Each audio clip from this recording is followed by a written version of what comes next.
get right into it, people. Let's state the facts as the facts. Yesterday, on August the 26th, we all know what happened. The airport in Kabul, Afghanistan, was attacked. Suicide bomber at the Abbey Gate, and then one at the hotel. That was what dominated the news yesterday. Craziness upon craziness upon craziness. I did a live freaking broadcast on YouTube as it happened, as it unfolded, and it was okay. I had to get that out to let people know how I felt about it, and that's pretty much my opinion on that. Yeah, I hold no grudge, no no grudge, no nothing, nothing foul about it. But the problem I'm working with now is that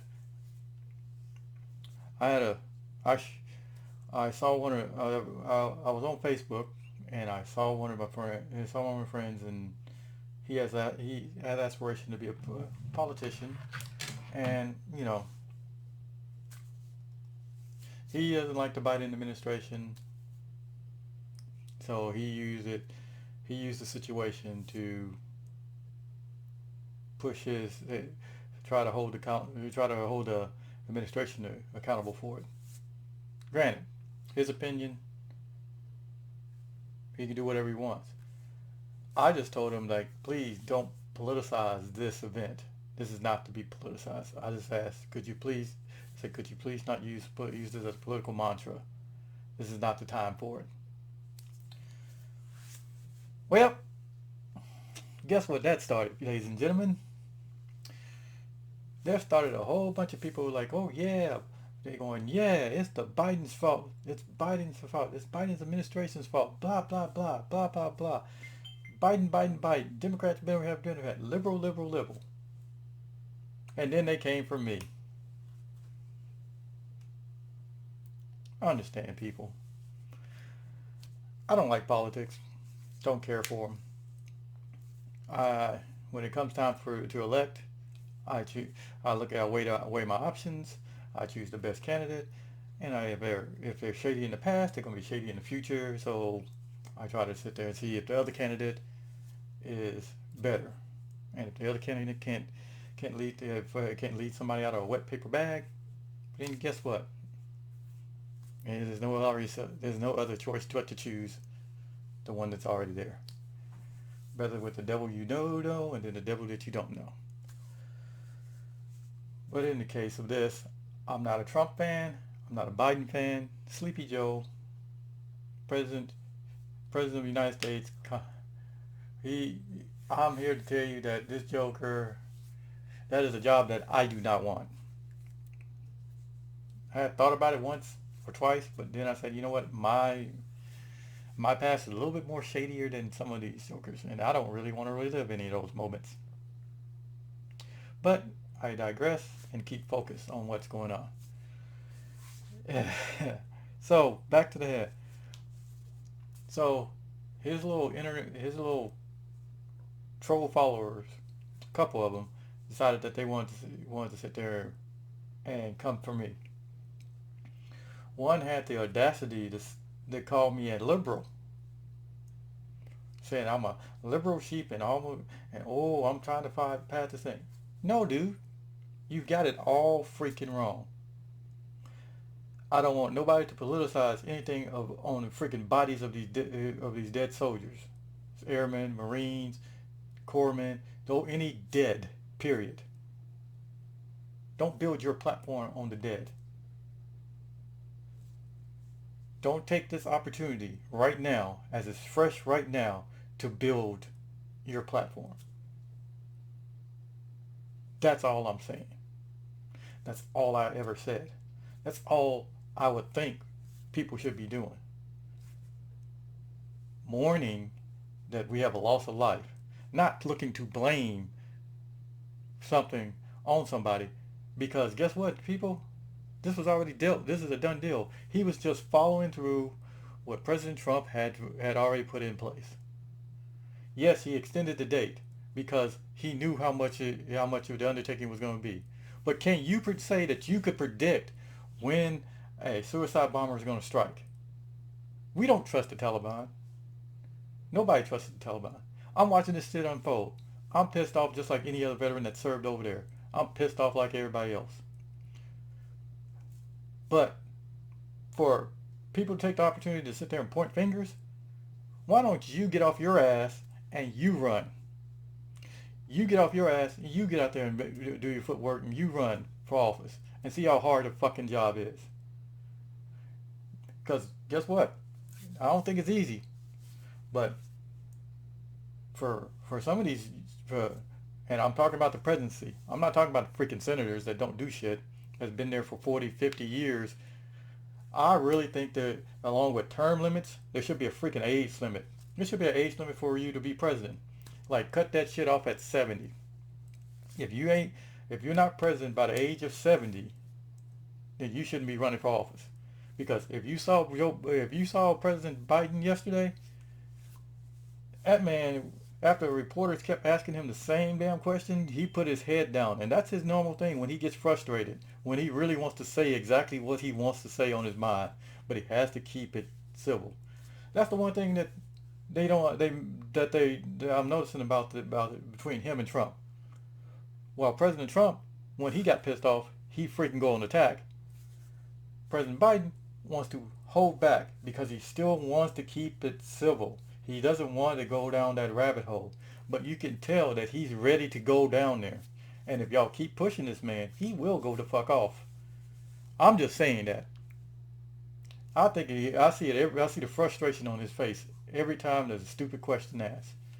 Or the same question that he said he's not going to answer. They ask it anyway. Reporters, y'all White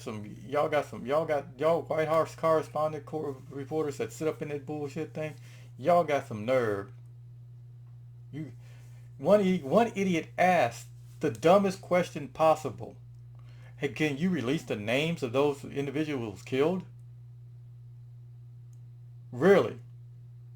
You want to know the names so you can go out there and put it out there so you can go hound the families that are about to be notified that their freaking son or daughter or husband or wife is dead.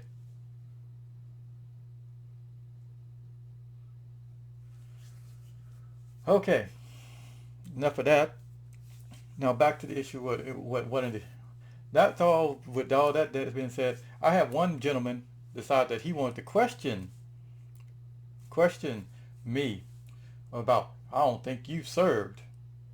Motherfucker, I've served 31 years of my life. That's over half my damn life in the military. And then you have the nerve to sit there and say, I don't know how to evacuate a freaking war zone. Dude, were you in charge of a war zone? You want to give out me the steps? Well, guess what? Those steps are not all fine and dandy until the shit hits the fan. Then where's your fucking plan, dude? And you gonna tell me that, oh, apparently I didn't learn anything? Apparently you didn't learn anything while you were in, or if you did serve. Don't judge me by your lack of experience. Don't try to come for me if you don't know what the fucking deal is. You're going off your opinion. They've gotten they got over 100,000 people out of the freaking area before this attack happened. This morning they resumed operations and they got another 12,000 out. Now granted, if they're telling you that all U.S. citizens, all U.S. personnel need to leave the area and provide the evacuation route and tell you this, giving you guidance, then you need to go. Now, you may think that I'm wallowing and I'm for this political party. Dude, don't get it twisted. I'm for people. I'm for doing the right thing, not doing what I think is right. And just because I don't agree with your opinion Don't come from me. Don't try to change my mind and let me see it your way. I have my opinion about it, and I was discussing with. I told her, and reached out to a friend to tell him that probably this is not the perfect, right opportunity. That's all I did. But oh, by the way, I messaged him later on, and I told him like this is my reasons, and we worked it out. Because there was no harm, there was no beef between me and him. It was. I know what he's trying to do. I know, and I understand what he's trying to do. And I told him I'm not going to do it, and it's between me and him. And we don't. And me and him have don't always see eye to eye, but we do. But we do understand each other, and we did take it, handle it like adults, not like y'all. Want to come for me? Like I want to tell you like this. You can hide behind your keyboard all you want. I'm not scared. I've been shot at. If I've had IDs blown up at me. I go 1,500 miles from in a freaking to a combat zone to get to a freaking base. I've trained the Iraqi military. I've been to Afghanistan twice. I know what is going on. I watch it every day. I watch it for my entertainment or my viewing pleasure. I watch it because I have an invested interest in knowing what my son may be called to do, knowing what my niece may be called to do, knowing what my friends and my other family members and those people that I do call friends may be getting ready to have to go into. Now you can sit here and say, man, lie behind your safe haven in the military, hide behind your safe haven at your home, in front of your keyboard, hiding behind your keyboard. But guess what? When it's called to step from behind the keyboard and actually fight, will you do it? I did it before, and I'll do it again. I don't need to know the full plan of how to evacuate a war zone. I don't need to know that. All I need to know is what's my job to do to help to complete this mission. What is my job to do that? That's what I need to know. Now, you can say whatever you want, but when push comes to shove, we'll see who will stand up when the bullets start flying and who will freaking hide and cuddle in a corner.